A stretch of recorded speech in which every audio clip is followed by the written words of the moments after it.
اور پھر ساتھ ساتھ نیک لوگوں کے ساتھ ہو جائے. نیک لوگوں کے وہ نیک لوگ کون ہیں؟ وہ خواجہ معین الدین چشتی اجمیری، وہ بابا فرید الدین گنج شکر، وہ قطب الدین بختیار کاکی، وہ حمید الدین ناگوری، وہ نظام الدین اولیاء محبوب الہی، وہ خواجہ قبل عالم نور محمد ہے. یہ نیک لوگ ہیں.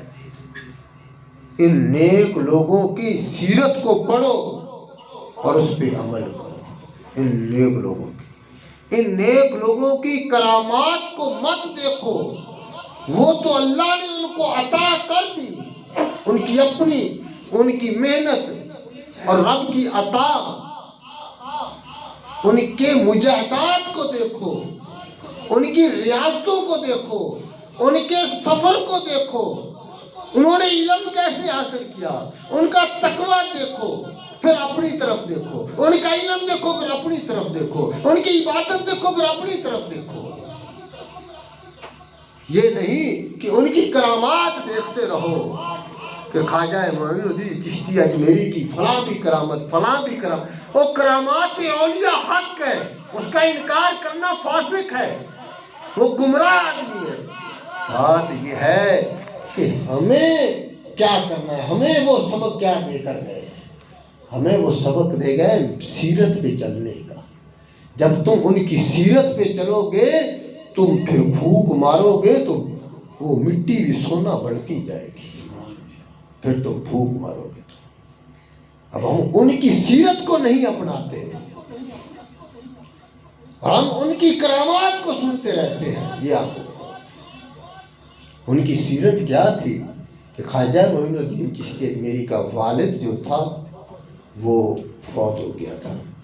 اس کے بعد ان کی والدہ تھی، اور والد کے فوت ہونے کے بعد آپ کی وراثت کے اندر آپ 2 بھائی تھے، باغ آئے ہیں، آدھا باغ بھائی کو ملا، دوسرے آدھا اس کو ملا. آپ اس کی باغبانی کرتے تھے، خیال رکھتے تھے.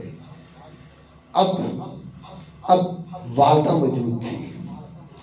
جب گھر کی تربیت ہونا اچھی تو پھر اس کا مزہ ہوتا ہے.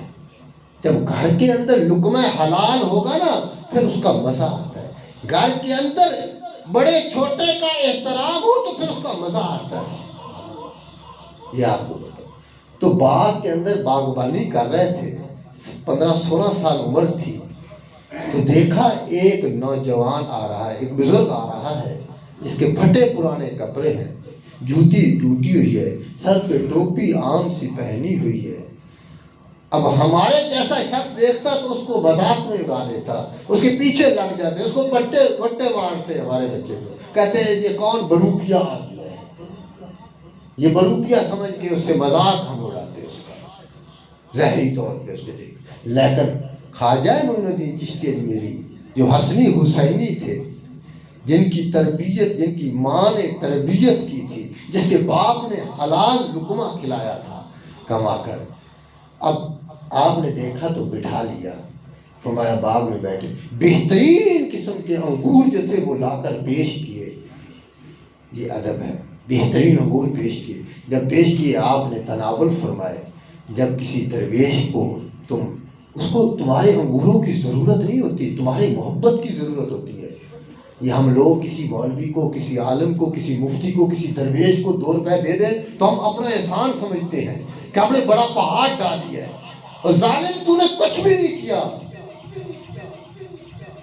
یہ اگر اس فقیر کے منہ سے کوئی دعا تیرے لیے نکل گئی تو تیرا بیڑا پار ہو جائے گا. اس کو تیرے پیسوں کی ضرورت نہیں ہے. وہ رب بڑا ہے، غفور ہے، وہ خیر الرازقین ہے. تو اپنی حاجت کے لیے حضرت کے پیش ہوا ہے. اب حضرت نے خواجہ معین الدین نوجوان تھے، 15-16 سال کی عمر تھی. آپ نے انگور پیش کیے نا، جب تو انگور ابھی پیش ہی کیے ہیں تو آپ نے کھا لیے. خواجہ صاحب نے، جو بزرگ تشریف لائے تھے، قدوری صاحب، آپ نے کھانے کے بعد اپنے جیب سے یا اپنے تھیلے سے ایک سوکھا ٹکڑا نکالا کھانے کا، روٹی کا. اس کو پہلے چبایا، چبا کر کہا کہ یہ اپنا منہ پر کھولے. آپ نے منہ میں ڈال دیا. اب یہ ہمارا بچہ ہوتا پہلے تو وہ کہتا کہ یار پر اسکرات کرے گا، کہے گا یار یہ پہلے منہ میں ڈالا اس نے، یہ جراثیم ادھر آئیں گے منتقل ہوئیں گے. تو زیادہ سائنسی تحقیقی آدمی ہوتا تو اور زیادہ مسئلہ اس کے لیے کھڑا ہو جاتا. اب حضرت نے اپنے منہ میں ڈال کر پھر ان کے آپ کے منہ میں ڈالے. بس جو ہی ڈالا ابھی گلے سے نیچے اترا، دنیا کی ساری جو تھی نا قدورتیں وہ نکل گئی، دنیا کی محبت نکل گئی، باغات کی محبت نکل گئی. فوراً آپ نے وہیں پہ بیٹھا والدہ سے بات کی اور فرمایا کہ یہ جو باغ ہے اس کو فروخت کرتا ہوں میں. فروخت کر کے مال جو تھا وہ فقیروں میں تقسیم کر دیا اور پھر علم دین کے لیے نکل پڑے. پھر علم حاصل کیا. آج جتنے ولی ہیں نا، جو ولی جس کو ہم کہتے ہیں، جو ولی ہیں وہ سارے عالم تھے، مفتی تھے، پیر ایسے نہیں بڑے تھے. آج کے دور کے جتنے ولی ہیں الا ماشاءاللہ بہت کم ہو، وہ سارے جاہل پیر ہو گئے. جتنے بڑے جاہل اتنے بڑے پیر بن گئے ہمارے لیے، وہ ہمارے لیے مصیبت بن گئے. یہ جتنے بڑے جاہل جن کو آج حال مطلق میں کہتا ہوں وہ بڑے پیر بن گئے. اور جو علم والا ہے، جو صاحب علم ہے، جو قرآن کا قاری ہے، جو حافظ قرآن ہے، جو درس حدیث دیتا ہے، جو 5 وقت با جماعت نماز پڑھاتا ہے، اس کے پیچھے ہمیں درد ہوتا ہے، تکلیف ہوتی ہے. اس کو پیر کہتے ہوئے تکلیف ہوتی ہے، ہماری گردے کے اندر تکلیف شروع ہو جاتی ہے. اور میرے پاس اس کا علاج کوئی ہے، وہ اللہ ہی کرے گا ان کا علاج. تو بات یہ ہے کہ پیر پہلے علم پڑھا، پھر عالم پڑھا، پھر کسی مسند درویش کے پاس گیا، آگے اللہ والوں کے پاس آگے جہاں مزارات ہوتے تھے آپ جاتے تھے. پھر آپ مکہ مکرمہ میں گئے، آپ حضرت عثمان ہرونی کے مرید ہوئے. پھر پیر کون سا؟ حضرت عثمان، خواجہ عثمان ہرونی، آپ ان کے مرید. پھر پیر نے مکہ مکرمہ میں بیت اللہ کے سائے میں رب کے ہاں التجا کی، اے مالک میں یہ ہاتھ آپ کے ہاتھ میں، یا اللہ یہ اس کے لیے میں دعا کرتا ہوں، مالک اس کو دین کا دائی بنا لے اور اس کو اپنی بارگاہ میں قبول فرما. غیب سے آواز آتی ہے معین الدین کو ہم نے قبول کر لیا ہے. پھر مکہ پیر ہو تو ایسا ہونا کہ کعبے کے سائے میں جا کر ہمارے لیے دعا بھی کر رہا ہو، ہمیں بھی لے کر جائے ساتھ. پھر پیر نے مدینے میں لے کر آیا، مدینہ منورہ کے اندر تشریف لائے تو وہاں پہ روضہ رسول اللہ پہ پھر دعا کی کہ میرے اس مرید کو اپنی بارگاہ میں قبول کر لے. اب پیر مرید کو حضور کی کچہری میں لے کر گئے نا، مزہ اس چیز کا ہے، مزہ اس چیز کا نہیں کہ تمہاری بھینس بیمار ہے تو تم دم کروا لو تو کہو کہ وہ پیر کامل ہے ہمارا. افسوس تمہاری اس نظریے میں. پیر کامل جو ہے وہ حضور کی کچہری میں لے کر جاتا ہے. اب پیر کامل حضور کی کچہری میں پیش کیا تو پھر حضور علیہ الصلوۃ والسلام نے کہبی آواز آئی، فرمایا تیرا مرید قبول ہو گیا ہے اور ہندوستان کا سلطان بنا دیا ہم نے اس کو. پھر اسی راستے کہتے ہیں عطائے رسول اور نائب رسول اللہ، کہ حضور کا نائب بن کر یہاں آیا، حضور کا پیغام لے کر یہاں ہندوستان میں آیا. پھر وہاں سے آپ بغداد میں آئے. حضرت غوث پاک کے آپ رشتے دار تھے، بھانجے لگتے ہیں. فرمایا غوث پاک نے فرمایا نہیں آپ چاہے ہندوستان پہنچے. پھر آپ دریائے سندھ سے ہوتے ہوئے داتا صاحب حاضر ہوئے. داتا صاحب سے آپ نے صرف جلدی جانا تھا آگے اجمیر میں. تو فرمایا کہ وہاں جب دیکھا انوار و تجلیات کی بارش، یہ کہتے ہیں نا کہ مزارات سے کچھ نہیں ملتا، تو یہاں کیا مل رہا تھا؟ پورا ایک چلہ کاٹا وہاں پہ. پھر جاتے ہوئے لکھتے ہیں آپ کے مرید خواجہ قطب الدین بختیار کاکی، فرمایا پیدل واپس ہٹے، پیدل پیچھے، اور کمر نہیں کی، کانڈ نہیں کی روزے کی طرف حضور کی داتا صاحب کے، جہاں تک نظر آتا رہا ایسے ہی چلتے رہے بیگ کی. اس وقت راستے خالی تھے، آپ بیگ، یہ ادب کا ایک پہلو دیا. فرمایا پھر وہاں بیٹھ کر کہا گنج بخش فیض عالم مظہر نور خدا ناکسارہ پیر کامل کاملانہ رہنما. یہ ہے خزانے بانٹ رہا ہے، یہ تقسیم کر رہا ہے. گنج بخش فیض عالم مظہر نور خدا ناکسارہ پیر کامل. جہے ناقص لوگ ہیں نا انہوں نے کامل پیر بنا دینا ہے، جہاں کامل پیر ہے انہوں رہنما بنا دینا. بہت یہ تھے خواجہ معین الدین چشتی. اور پھر خواجہ معین الدین چشتی، آخری بات کر کے اجازت چاہتا ہوں میں آپ سے. خواجہ معین الدین چشتی اجمیری علم کے بھی سمندر تھے، عمل کے بھی سمندر تھے. ساری ساری رات روتے رہتے تھے. ایک آدمی ساری ساری رات روتا ہے تو آخر مرید پوچھ لیتے ہیں کہ معاملہ کیا ہے. ایک دن قطب الدین بختیار کاکی نے پوچھا، آپ کا جو خلیفہ بڑا تھا قطب الدین بختیار کاکی، فرمایا حضور روتے ہی رہتے ہو آپ، آج کل تو کوئی 2 نفل پڑھ لینا وہ 4 نفل بتاتا ہے، کوئی ایک روزہ رکھ لینا وہ کہتا ہے میں نے پورا مہینہ روزہ ہی رکھتا رہا ہوں، کوئی ایک سفر کر لینا کہ بھی کہیں اللہ والوں کے مزارات پہ تو کہتا ہے میں نے ہر جمعہ وہاں داتا صاحب جا کے پڑھتا ہوں. یہ حالات ہے. کوئی تہجد کے لیے آ جائے نا تو وہ کہتا ہے میں تہجد کبھی میری قضا نہیں ہوئی، وہ سر درد بڑھ جاتا ہے ہمارے. سمجھ گئے؟ آج کل بھی تہجد گھر بھی پڑھ سکتے ہیں، مسجد میں بھی پڑھ سکتے ہیں. یہ بات نہیں میں کہہ رہا ہوں کہ آپ نہ پڑھیں مسجد میں، لیکن وہ اپنی نیکیاں بتاتا پھرتا ہے، وہ اپنے آپ نیکیاں بتا کر ریاکاری کرتا پھرتا ہے. بھئی نیکی کر، تو سکون لا، کوئی مسئلہ نہیں ہے، لیکن نیکی کر دنیا نہ دس کہ میں تہجد گزار ہوں، میں روزے دار ہوں، میں زیارت اولیاء بڑا جاتا ہوں، میں حج میں بڑا جاتا ہوں، میں عمرے بڑا کرتا ہوں. یہ پوچھ لو تو فرض نماز نہیں پڑھتا. بات چل نکل گیا آگے. حضرت نے پوچھا قطب الدین بختیار کاکی رحمۃ اللہ نے، حضرت آپ نے تو بڑے 90 لاکھ کو اسلام کی دعوت دی ہے اور مسلمان ہو گئے، ہزاروں کو آپ نے خلافت سے نواز دیا، بڑا آپ کا چرچا ہے، آپ کی 96 سال عمر ہے تقریباً، آپ نے 80 سال آپ نے اسی کام میں لگا دیا.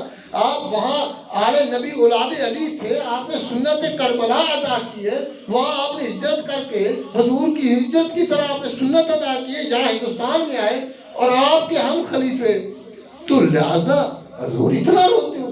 فرماتا بات تو آپ کی صحیح ہے، کام تو بڑے کیے ہم لوگوں نے، کام تو ہم نے بڑے کیے، لیکن بارگاہ بتا جہاں پیش ہونا وہ بارگاہ نبوی کتنی بڑی ہے، اور اس بارگاہ نبوی میں دیکھنا وہ خالق کا بجائے خلق کائنات کی بارگاہ سے پیش ہونا، پتہ نہیں یہ اعمال قبول بھی ہے نہیں یا نہیں ہے. میں رو رہا ہوں یہ اعمال قبول بھی ہے نہیں ہے. اور ہم 2 نفل پڑھ لیتے ہیں پھر بڑھ جاتے ہیں. افسوس میں کہتا ہوں، افسوس. بات یہ ہے اپنے اعمال پہ نہ رہو، رویا بھی کرو 2 منٹ کے لیے، خدا کے لیے رو بھی لیا کرو، کبھی رونا بھی تمہیں آ جائے، کبھی اپنی عبادت کرنے پر رو بھی لیا کرو کہ مالک قبول کر لیں بڑی کر لے، مالک مہربانی کری قبول کر لیں. آ گئے سردی بڑی ہے، پانی ٹھنڈا ہے، یا اللہ بڑے اوکھا وضو کیتا ہے، مالک قبول کر لے، مالک مہربانی چکر قبول کر لے. اس بارگاہ کتنی بڑی ہے یار، وہ بارگاہ تو دیکھو کتنی بڑی ہے جس بارگاہ میں پیش ہونا ہے. مجھے یہ تو بتاؤ کہ نواز شریف کے پاس آپ کوئی 2 روپیے جا کر دینے چلے جاؤ تو تمہیں دینے کے لیے بھیجے گا؟ کروڑوں روپیے ہوں گے تو پھر وہ وزیر تمہیں آگے پیچھے کریں گے، کہیں گے چلو جانے دو اس کو ملنے کے لیے. اور ہماری یہ اعمال بارگاہ کتنی بڑی ہے جس بارگاہ میں پیش کرنا، اس بارگاہ کو دیکھو بڑی کتنی ہے. اس کو بڑی مانو گے تو تمہیں سمجھ میں آئے گی بات، جس کو بڑی مانو گے نہیں تو تمہیں کیا سمجھ میں آئے گی، وہاں کس منہ سے کس چہرے سے ہم پیش ہوں گے. تو حضرت خواجہ معین الدین چشتی اجمیری رحمۃ اللہ علیہ وہ ہندوستان میں تشریف لائے، وہاں پہ انہوں نے دین کا کام کیا. سب سے پہلے یہاں پہ شہاب الدین غوری نے آ کر حملہ کیا. اپنا سلطان محمود غزنوی نے 17 حملے کیے، 16 حملے کیے، 17واں میں کامیاب ہو گئے. اس کے اندر بھی ولیوں کا دعا تھی. پھر اس کے بعد دوسری دفعہ آیا حملے کے لیے شہاب الدین غوری. شہاب الدین غوری آیا. شہاب الدین غوری لکھتے ہیں، ان کے بارے میں لکھا جاتا ہے سوانح عمری میں آخری بات ہے کہ جب حملہ ہوا نا تو پرتھوی راج چوہان تھا، بہت ظالم جابر آدمی تھا اور بڑی سخت حکومت تھی اس کی، بڑی فوج تھی اس کے پاس. شہاب الدین غوری کے پاس اتنی فوج نہیں تھی. شہاب الدین غوری رحمۃ اللہ علیہ نے دیکھا نا کہ بڑا مار کٹائی ہو رہی ہے، ہمارے مسلمان جو ہے فوجی مارے جا رہے ہیں. اب اس فوج کا سربراہ میں آپ کو بتاؤں کون تھا؟ فخر الدین رازی. ہماری فوج کا سربراہ کون تھا؟ ہماری فوج کا سربراہ بس اللہ ہی حافظ ہے. ان کی فوج کا سربراہ تھا صاحب تفسیر کبیر لکھنے والا تفسیر کبیر جس نے لکھی فخر الدین رازی، فخر الدین مولانا فخر الدین رازی جس نے قرآن کی تفسیر کبیر لکھی ہے، وہ اس فوج کا کمانڈر تھا۔ اور پھر وہاں پہ جب بات چلی نا تو لڑائی شروع ہوئی، تو ایک مجاہد ایک سپاہی کو شہاب الدین غوری دیکھ رہا ہے کہ کافروں کے تخت گردنہ کاٹ کر آگے جا رہا ہے، پھر ادھر الٹتا ہے، پھر کافروں کی گردن، پھر ادھر الٹا ہے، پھر کافر، ایک سپاہی بڑی زبردست جنگ لڑ رہا ہے۔ اب وہاں پہ جنگ ختم ہوئی، فتح ہو گئی، اپنا پرتھوی راج کا جو محل تھا وہ فتح کر لیا گیا۔ اب آپ نے فرمایا فتح تو ہو گئی ہے، وہ سپاہی تلاش کرو جو سب سے آگے نکلا ہوا تھا اور بڑے کافر اس نے مارے ہیں۔ بڑا تلاش کیا، آپ کی پیش کیا گیا، آپ نے فرمایا یہ وہ سپاہی نہیں، میں نے اس سپاہی کا چہرہ بھی دیکھا ہے چنگی طرح، یہ وہ سپاہی نہیں ہے۔ فرمایا بتاؤ یار وہ سپاہی نہیں ملا، بالآخر سپاہی نہ ملا۔ آخر کار آپ نے فرمایا محل میں داخل ہوئے، جب محل میں داخل ہونے لگے نا تو اچانک اللہ اکبر کی آواز آئی۔ آپ نے فرمایا رک جاؤ، اذان کا جواب دے لیں۔ پہلے اذان کا جواب دیا گیا، فرمایا یہ اذان ہم سے پہلے ہو گئی، ہم تو ابھی اسلام کے لیے لے کر آئے تھے، کہ ہم نے کہا کہ ہم آ رہے ہیں اسلام، تو یہ تو پرتھوی راج کے محل کے قریب پھر یہ اذان ہو رہی ہے، اس کا مطلب ہے ہم سے پہلے بندے پہنچ چکے ہیں یہاں پہ۔ فرمایا پتہ کرو یہ کہاں پہ، فرمایا پتہ کہ ایک چھوٹی سی مسجد ہے، اس میں انہوں نے کہا یہ وہاں سے اذان، فرمایا وہاں پہلے نماز پڑھتے ہیں، نماز پڑھ کے پھر محل کی طرف آئے۔ جب نماز پڑھی، اللہ اکبر ہوئی، تکبیر ہوئی، نماز پڑھی گئی، تو سلام پھرا نا امام صاحب نے، دائیں پھر بائیں سلام پھرا جب، تو نظر پڑی نا شہاب الدین غوری کی۔ فرمایا شہاب الدین غوری نے فرمایا یہ سپاہی تھا، سپاہی یہ تھا۔ وہ کون تھا؟ وہ مولانا الدین چشتی اجمیری تھا، جو مولوی تھا، جو امام مسجد تھا، وہ وقت کا وہاں پہ کمانڈر بھی کر رہا تھا، وہ ہندوستان کا والی ہند بھی تھا۔ فرمایا یہ تھا سپاہی، یہ خواجہ معین الدین چشتی اجمیری کمانڈر بھی تھے، سپاہی بھی تھے فوج کے، اور سلطان الہند بھی تھے۔ اللہ تعالیٰ ہمیں ان کے نقش قدم پہ چلنے کی توفیق عطا فرمائے، ہمیں ان کے نقش قدم پہ چلنے کی، ہمیں ان کی سیرت کو اپنانے کی توفیق عطا فرمائے۔ اس میں مجھ سے کوئی سخت الفاظ ہو گئے ہوں تو میں آپ لوگوں سے معذرت چاہتا ہوں۔ اللہ تبارک و تعالیٰ ہمیں عمل کرنے کی توفیق عطا فرمائے۔